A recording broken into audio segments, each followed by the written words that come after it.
अपने इस वीडियो में ग्रुप 18 एलिमेंट्स के बारे में डिस्कस करने जा रहे हैं। तो ग्रुप 18 में टोटल 6 एलिमेंट्स होते हैं। कौन कौन से होते हैं? हीलियम होते हैं, नियॉन होते हैं, आर्गन होते हैं, क्रिप्टॉन होते हैं, ज़ेनान, रेडान और ऑर्गेनिज्म होते हैं। ये 6 एलिमेंट्स होते हैं। ऑल आर नॉन मेटल्स भी होते हैं। ठीक है, इनको जीरो ग्रुप एलिमेंट्स इसलिए कहा जाता है, इनका ऑक्टेट जो होता है कंप्लीट होता है। इनके आउटर मोस्ट शेल में NH2 NP6 total number of electrons 8 होते हैं। इनका ऑक्टेट कंप्लीट होने की वजह से ये कोई बॉन्डिंग शो नहीं करते, कोई वैलेंसी नहीं शो करते, इसलिए इनको हम जीरो ग्रुप एलिमेंट्स कहते हैं। ये जितने एलिमेंट्स होते हैं सभी गैसेस एलिमेंट्स होते हैं और ये केमिकली नॉन रिएक्टिव या नॉन रिएक्टिव होते हैं। ठीक है, इसलिए रिएक्शन नहीं करने की वजह से इनको हम नोबल गैस कहते हैं। रिएक्शन क्यों नहीं करते? क्योंकि इनका ऑक्टेट कंप्लीट होता है। ओके, हाँ, टोटल एक चीज आप याद रखना, टोटल पीरियोडिक टेबल में 11 गैसेस एलिमेंट्स होते हैं। 11 एलिमेंट्स होते हैं जो गैसेस फॉर्म में पाए जाते हैं। कौन कौन से होते हैं? जीरो ग्रुप के 6 होते हैं। ऑक्सीजन, फ्लोरीन, हाइड्रोजन, नाइट्रोजन और क्लोरीन। जीरो, इसको हम याद रख सकते हैं, जीरो Cl से zero club of Honey Singh. ठीक है, zero club of Honey Singh से आप इसको याद कर सकते हो। अब देखने इसमें ध्यान देने वाली बात है, ऑल एलिमेंट्स रेडॉन और ऑर्गेनिजम्स के अलावा बाकी जितने भी होते हैं सभी हमारे एटमॉस्फेयर में पाए जाते हैं। इन दोनों एलिमेंट्स को हम लैब में सिंथेसिस करते हैं। ये कहाँ पाए जाते हैं? इसके बाद हमारे एटमॉस्फेयर में अराउंड 1%, एक टोटल वॉल्यूम का 1% होते हैं। इसमें हीलियम और कुछ नियान जो होते हैं वो मिनरल्स में भी पाए जाते हैं। रेडियो एक्टिव मिनरल जैसे कि यूरेनियम का पिच ब्लेंड होता है, मोनाजेट और क्लेबाइट में पाए जाते हैं। हीलियम का कॉमर्शियली जो सोर्स होता है वो नेचुरल गैस होता है।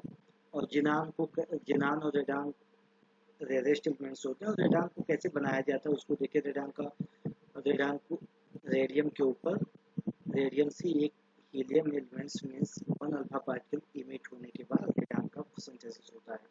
तो 226 होता है, इसको हम ऐसे देख सकते हैं। रेडियम 88 इसका होता है। 226 ये इसका एटॉमिक नंबर होता है। इसका रेडियो एक्टिव डिके होता है और इस प्रकार से रेडान और अल्फा पार्टिकल्स बनाता है। ठीक है, ऑर्गेनिज्म को कैसे बनाया जाता है? इसको कैलिफोर्नियम एटम पर कैल्शियम की बम्बार्डमेंट कराई जाती है और ये हमारा बनता है। साथ से न्यूट्रॉन्स भी इमिट होते हैं। ये बहुत इंपॉर्टेंट है, इसको याद रखना है। जो ऑर्गेनिज्म होते हैं इनका जो हाफ लाइफ पीरियड होता है 0.7 मिली सेकेंड होता है, जबकि रेडान का होता है वो 3.4 डेज होता है half life period. Electronic electron के अरेंजमेंट को ही इलेक्ट्रॉनिक कॉन्फ़िगरेशन कहते हैं, इसके एनर्जी के ऑर्डर में। इसमें देखना इनका general electronic configuration NH2 NP6 होता है। और सबसे एक इंटरेस्टिंग फैक्ट है कि हीलियम S ब्लॉक एलिमेंट्स होता है। हीलियम के अलावा बाकी जो होते हैं सभी P ब्लॉक एलिमेंट्स होते हैं, but helium is S block elements because helium has electronic configuration 1s2। Helium, neon, argon, krypton, xenon, radon और ऑर्गेनिज्म ये होते हैं। इनका आपको टू में आपको 8, 18, 32 मैंने बताया। वो नंबर आप 2 में ऐड करो। 10, 18, 36, 54, 86 एंड 118 इसका इलेक्ट्रॉनिक कॉन्फ़िगरेशन होता है। आप इसको फाइंड कर सकते हो। जैसे मैंने आपको बताया number of shell 1, 2, 3, 4। First shell में S ऑर्बिटल, सेकेंड में P एंड S, थर्ड में D, P and S, fourth में F, D, P और S ऑर्बिटल्स पाए जाते हैं। 1 ऑर्बिटल्स में नंबर ऑफ इलेक्ट्रॉन्स 2 होते हैं मैक्सिमम। हम यहाँ पर 2 ऐसे लिखते हैं। ठीक है, S 2 टाइम्स लिखने का मतलब हो गया S S P S P S DPS DPS ऐसे हम इसको लिखते हैं। इलेक्ट्रॉनिक कॉन्फ़िगरेशन आपको बता रहे हैं। FDPS और FDP और SS से आप लिखना। S की नंबरिंग आपको 1 से स्टार्ट करनी है। 1, 2, 3, 4, 5, 6, 7 एंड 8। P की नंबरिंग 2 से 2, 3, 4, 5, 6 एंड 7। ऐसे D का नंबरिंग आपको 3 से 3, 4, 5 एंड 6। F की नंबरिंग 4 केमिस्ट्री स्टार्ट में 4 and 5। हमें क्रिप्टॉन का अगर निकालना है तो ध्यान देना इसका general electronic NH2NP6 1s2 2s2 2p6 3s2 इसका होगा 4s2 4p6। हम 4p देखते हैं, 4p में 6 इलेक्ट्रॉन्स पड़ते हैं, इसके पर जितने होते हैं ऑर्बिटल्स सबसे उसमें मैक्सिमम इलेक्ट्रॉन्स हम फील कर देते हैं। ठीक है, ये हो गया इसका इलेक्ट्रॉनिक कंक्लूजन। आप लोग ऐसे बहुत इजीली फाइंड कर सकते हो, 30 सेकेंड में आप कर सकते हो इजीली। हम नेक्स्ट स्लाइड पर देखते हैं। आयोनाइजेशन एंथैल्पी, ये जो यहाँ जो फैक्ट लिखे हुए जो हैं ये सारे कम्पिटिटिव एग्जाम में एसएससी बैंक रेलवे इन सब में जहाँ भी केमिस्ट्री आती है यहाँ से जरूर पूछे जाते हैं लगभग हर एग्जाम, तो इसको आप ध्यान देना। आयोनाइजेशन एंथैल्पी इनका मैक्सिमम होता है, जितने पीरियोडिक टेबल में जितने एलिमेंट्स होते हैं उसमें मैक्सिमम आयोनाइजेशन एंथैल्पी होता है 0 ग्रुप एलिमेंट्स का, और ये जिस पीरियड में होते हैं उस पीरियड में मैक्सिमम आयोनाइजेशन एंथैल्पी इस एलिमेंट्स का होता है। ठीक है, ध्यान देना टॉप टू बॉटम जाने पर आयोनाइजेशन एंथैल्पी क्या होता है, डिक्रीज होता है। ये आपको मालूम है, ऐसा क्यों होता है, क्योंकि उनका एटॉमिक साइज इंक्रीज होता है और इफेक्टिव न्यूक्लियर चार्ज उनका डिक्रीज होता है आउटरमोस्ट स्टेट में। एटॉमिक रेडियाई की बात की जाए, atomic radii top to bottom जाने पे इंक्रीज होता है, लेकिन उनका जो एक बहुत इंपॉर्टेंट पॉइंट ध्यान रखना, किसी भी पीरियड में मैक्सिमम एटॉमिक रेडियाई किसका होता है, 0 ग्रुप एलिमेंट्स का होता है। ऐसा क्यों होता है, उनको ऑक्टेट कंप्लीट होता है, ऑक्टेट कंप्लीट होने के बाद उनके बीच इंटर इलेक्ट्रॉनिक रिपल्सन होता है। इंटर इलेक्ट्रॉनिक रिपल्सन की वजह से उनका एटॉमिक साइज मैक्सिमम होता है। ये आपके बुक में नहीं लिखा, प्लीज इसको ध्यान देना। हम इलेक्ट्रॉन गेन एंथैल्पी की बात करते हैं। इलेक्ट्रॉन गेन एंथैल्पी, इनका ऑक्टेट कंप्लीट होता है, 8 इलेक्ट्रॉन्स इनके आउटर मोस्ट शेल में होते हैं, इनको और कोई इलेक्ट्रॉन्स चाहिए नहीं। अब इनको इलेक्ट्रॉन्स आप देना चाहते हो तो आपको एनर्जी देनी पड़ेगी। इनका जो इलेक्ट्रॉन गेन एंथैल्पी होता है एक पॉजिटिव होता है और एक बहुत लो होता है। ठीक है, फिजिकल प्रॉपर्टी सभी नोबल गैस होते हैं मोनोएटॉमिक होते हैं। मोनोएटॉमिक इसलिए होते हैं क्योंकि इनका ऑक्टेट कंप्लीट होता है, इनको बॉन्डिंग बनाने की जरूरत नहीं होती है। ठीक है, ये मोनोएटॉमिक होते हैं। और ये अगर सॉलिड स्टेट में पाए जाएंगे तो ये मॉलिक्यूलर सॉलिड के फॉर्म में पाए जाएंगे। किस फॉर्म में, मॉलिक्यूलर सॉलिड के फॉर्म में अगर ये सॉल्यूशन स्टोर करेंगे तो सभी कलरलेस होते हैं, ऑर्डरलेस और टेस्टलेस होते हैं, वाटर में स्लाइटली सॉल्युबल होते हैं, और इनका मेल्टिंग पॉइंट और बॉइलिंग पॉइंट बहुत ही लो होता है क्योंकि एलिमेंटल फॉर्म में पाए जाते हैं, किसी भी प्रकार की बॉन्डिंग शो नहीं करते हैं। और सबसे इंपॉर्टेंट पॉइंट यहाँ पर फिफ्थ पॉइंट, हीलियम अब तक जितने यूनिवर्स में हमारे एलिमेंट्स नोन हैं उसमें लोवेस्ट बॉइलिंग पॉइंट किसका होता है, हीलियम का होता है। ठीक है, केमिकल प्रॉपर्टी, इनका ऑक्टेट कंप्लीट होने की वजह से कोई भी केमिकल रिएक्शन वैसे शो नहीं कर सकते, ऐसा 1967-1968 के आसपास माना जाता था। देखो हीलियम के अलावा बाकी सबका इलेक्ट्रॉनिक कंफर्मेशन होता है NH2NP6, हीलियम का होता है 1s2। Helium s black elements है लेकिन इनके साथ प्रॉपर्टी की सिमिलरिटी की वजह से इनको इनके साथ रखा गया। बाकी एलिमेंट्स का NH2NP6, इनका ऑक्टेट कंप्लीट होने की वजह से इनका आयोनाइजेशन पोटेंशियल या आयोनाइजेशन एंथैल्पी मैक्सिमम होता है। ठीक है, और इनका ऑक्टेट कंप्लीट होता है इसलिए बॉन्डिंग में पार्टिसिपेट नहीं कर सकते हैं। लेकिन एक साइंटिस्ट थे एन बैटलेट्स, इन्होंने ऐसा सोचा कि ऑक्सीजन की आयोनाइजेशन पोटेंशियल 1172 होता है, 1172 होता है और जेनॉन का भी लगभग उतना होता है। तो हम ऐसा करें इसको सेम टेम्परेचर, उतना टेम्परेचर देने के बाद, एनर्जी देने के बाद इसका हम रिएक्शन करें, क्या रिएक्शन पॉसिबल है। फिर उन्होंने सबसे पहले ऑक्सीजन का रिएक्शन प्लेटिनम के क्लोरेट सॉल्ट के साथ करा रहे थे और ये ऐसा बनाना चाह रहे थे प्लेटिनम का ऐसा सॉल्ट बनाना चाह। सेम इन्होंने रिएक्शन जिनॉन के लिए किया, जिनॉन को जब लगभग 1170 टेम्परेचर इसको दिया तो जिनॉन फॉर्म में बन गया, पॉजिटिव है। इसका जब रिएक्शन कराया PtF6- से, यहाँ पर जिनॉन का कंपाउंड बन गया। जैसे इन्होंने इसको बना उसके बाद 80s के डिकेड्स में ढेर सारे इसके कंपाउंड्स बनाने लगे। अभी I think more than 300 to 400 अभी कंपाउंड्स हैं, ज़्यादातर अनस्टेबल होते हैं। जिनान के फ्लोराइड्स क्या होते हैं, ऐसे कंपाउंड जिसमें जिनान और फ्लोरीन होते हैं उनको जिनान फ्लोराइड्स कहते हैं। जिनान से कौन रिएक्शन करते हैं, जो सबसे ज़्यादा टेढ़े होते हैं, कौन से, फ्लोरीन और ऑक्सीजन। सम केसेस में नाइट्रोजन की पॉसिबिलिटी है लेकिन अभी कोई रिएक्शन ऐसा बनाया नहीं गया है। तो जिनान के साथ कौन रिएक्शन किया, फ्लोरीन और ऑक्सीजन। क्रिप्टॉन के साथ कौन रिएक्शन करता है, केवल फ्लोरीन रिएक्शन करता है। ऐसा फ्लोरीन और ऑक्सीजन क्यों रिएक्शन करते हैं, इसका रीजन ये होता है कि फ्लोरीन और ऑक्सीजन की इलेक्ट्रोनेगेटिविटी मैक्सिमम होती है। ठीक है, हम यहाँ पर जिनान के पहले कंपाउंड की बात करते हैं। जिनान डाइफ्लोराइड हम बनाते हैं। जिनान और फ्लोरीन को हम लेते हैं। यहाँ पर जिनान एक्सेस में लेते हैं, इसको जब टेम्परेचर 673 केल्विन देते हैं, ये जिनान फ्लोराइड का सिंथेसिस होता है, सॉलिड फॉर्म में होते हैं, ये दोनों गैस के फॉर्म में होते हैं। हम टेट्राफ्लोराइड बनाते हैं।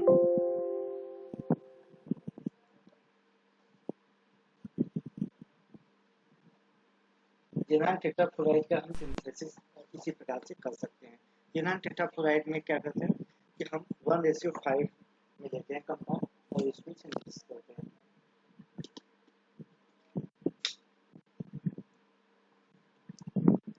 चार्ज इसको चार्जिंग लगा दें।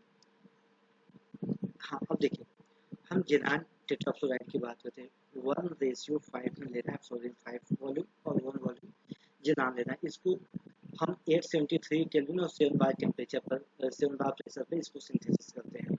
हम जिनान हेक्साफ्लोराइड के बाद जिनान लेते हैं, फ्लोरीन गैस लेते हैं, 1:20 में इसको लेते हैं, 1:20 में इसको लेते हैं और रिएक्शन करते हैं, सॉल्ट फॉर्म में बनता है। जिनान टेट्राफ्लोराइड को दूसरे तरीके से भी बनाया जा सकता है। जिनान टेट्राफ्लोराइड को O2 हाइड्रोजन O2H2 के रिएक्शन से बनाया जाता है। ये आपको मालूम है, हाईली रिएक्टिव होता है, अनस्टेबल होता है और हमारा जिनान हेक्साफ्लोराइड ऑक्सीजन गैस बनता है। ये हाइड्रोलिसिस होने पर जिनान हाइड्रोजन फ्लोराइड और ऑक्सीजन देते हैं। जिनान डाइफ्लोराइड का वाटर के साथ आपने रिएक्शन करा, एक जिनान बनाता है, हाइड्रोजन फ्लोराइड और ऑक्सीजन गैस यहाँ से एलिमिनेट हो जाता है। जिनान फ्लोराइड रिएक्ट करता है फ्लोराइड एक्सेप्टर आयंस के द्वारा। जो जिनान फ्लोराइड होते हैं इजिली फ्लोराइड आयन डोनर होते हैं, इसलिए फ्लोराइड एक्सेप्टर से रिएक्शन करके इस सॉल्ट टाइप का सॉल्ट कैटायनिक एनायनिक सॉल्ट बनाता है। जैसे जिनान फ्लोराइड डाइफ्लोराइड PTF5 फ्लोरीन को एक्सेप्ट करके PTF6 बनाता है, एक माइनस। इसके साथ जिनान एक अपना फ्लोरीन दिया है तो जिनान के ऊपर एक पॉजिटिव चार्ज आ जाएगा और ये इसका सॉल्ट फॉर्मेशन हो जाएगा। ऐसे ही टेट्राफ्लोराइड भी सेम रिएक्शन करता है, जितना यहाँ फ्लोरीन रहेगा एक कम और बगल वाले पे एक आप फ्लोरीन दोगे, सॉल्ट सिंथेसिस करता है। इसका अगर मोनोफ्लोराइड मोनोवैलेंसी मेटल के साथ इनका रिएक्शन कराते हैं तो मेटल के साथ सॉल्ट का फॉर्मेशन करता है। सोडियम के साथ आप रिएक्शन कराएंगे तो सोडियम जिनान F7 माइनस ऐसा एडप्ट फॉर्मेशन करता है। जिनान ऑक्सीजन कंपाउंड में हाइड्रोलिसिस से ही इसको बनाया जाता है। जिनान टेट्राफ्लोराइड का वाटर में हाइड्रोलिसिस करते हैं। जिनान और HCO3 जिनान टेट्राऑक्साइड बनाता है। 24 HF के मॉलिक्यूल्स और वाटर मॉलिक्यूल और ऑक्सीजन मॉलिक्यूल्स बनते हैं। इनके सबके हाइड्रोलिसिस में ये कंपाउंड जिनान टेट्राऑक्साइड और हाइड्रोजन फ्लोराइड फिर से बनते हैं।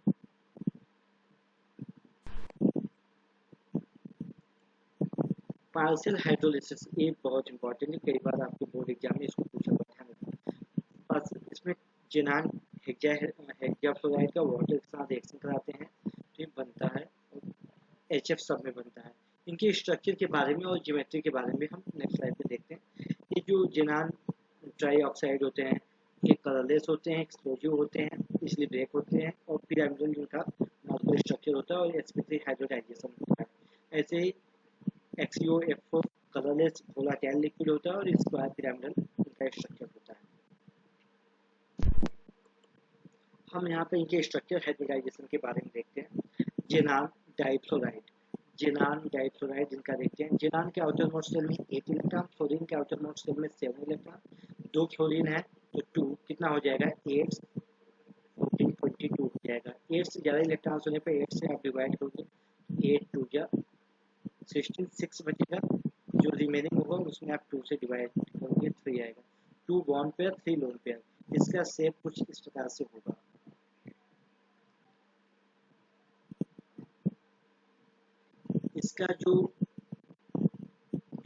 इसका जो स्ट्रक्चर होगा ट्राइगोनल बाइपिरामिडल होगा, लेकिन इसका जो शेप होगा वो लीनियर होगा, इस प्रकार से बनेगा। 180 बॉन्ड एंगल होता है।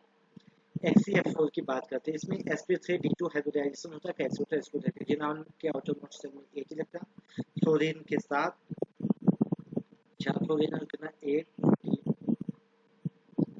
30 कितना हो जाएगा इसका 36। 8 से आप डिवाइड करेंगे 8 4 जा 32 बचा 4, 4 से 2 से डिवाइड करेंगे 2। इसमें टोटल 2 4 बॉन्ड पेयर और 2 लोन पेयर होगा। इसका sp3d2 इसका होगा ऑक्टाहेड्रल स्ट्रक्चर और स्क्वायर पैनल्स की शेप होगी। इसकी ज्योमेट्री ऑक्टाहेड्रल होगा और इसका शेप स्क्वायर पैनल होगा। कैसे होगा इसको देखते हैं। फोर स्क्वायर पैनल में होगा और जो लोन पेयर अपोजिट में होंगे, इस तरीके से होगा। इसका स्क्वायर प्लेनर इसका शेप होगा। ध्यान देना XeF4 की बात करें सेम प्रोसेस। इसके आउटर मोस्ट सेल में 8 लेता हूँ, फ्लोरीन के आउटर मोस्ट सेल में 7, 7 से क्या करेंगे कितना होगा 8 प्लस 7 से 42 50 होगा। 50 में आप पहले 8 से डिवाइड करेंगे, जो बचेगा उसमें 2 से 8 कितना होगा 8 से 48 2 बचेगा और 2 से डिवाइड करूँगा 7 क्या होगा sp3d3। ठीक है, इसका हम अगर ज्योमेट्री बनाएं, इसका शेप बनाएं तो क्या होगा इस प्रकार से होगा।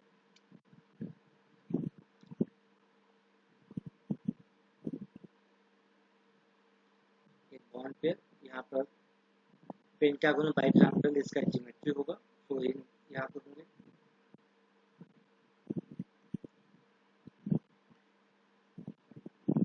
और एक डिस्टॉर्टेड ऑक्टाहेड्रल इसका शेप होगा। अब हम XeOF4 के बारे में देखते हैं। जिनान के आउटर मोस्ट शेल में 8 इलेक्ट्रॉन, ऑक्सीजन के 6, फ्लोरीन के आउटर मोस्ट शेल में 7 4 10 से कितना हो जाएगा 16 प्लस 28 इसका हो जाएगा 44 हो जाएगा। आप x से डिवाइड करेंगे 8 5 जो 40 प्लस 2 से डिवाइड करेंगे इतना आ जाएगा। इसका sp3d2 इसका होगा। ठीक है, d3 इसका होगा। ध्यान देना इसका sp3d2 इसका होगा ऑक्टाहेड्रल होगा। इसका जो शेप आप बनाएंगे कुछ इस तरीके से होगा, स्क्वायर पिरामिडल इसका शेप होगा।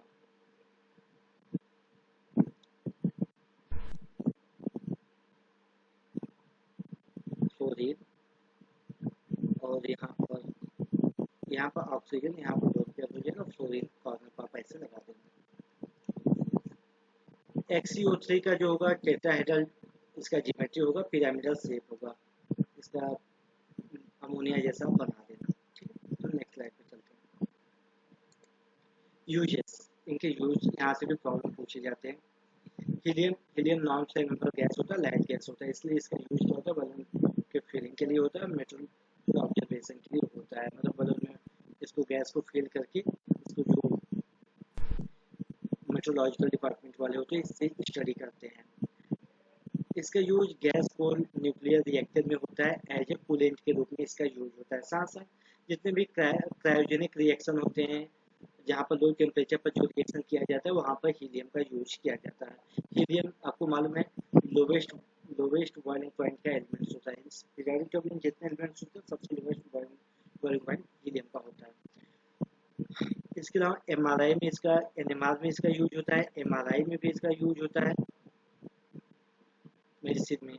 और इसका यूज ऑक्सीजन सिलेंडर में इसका यूज होता है उसको डाइल्यूट करने के लिए।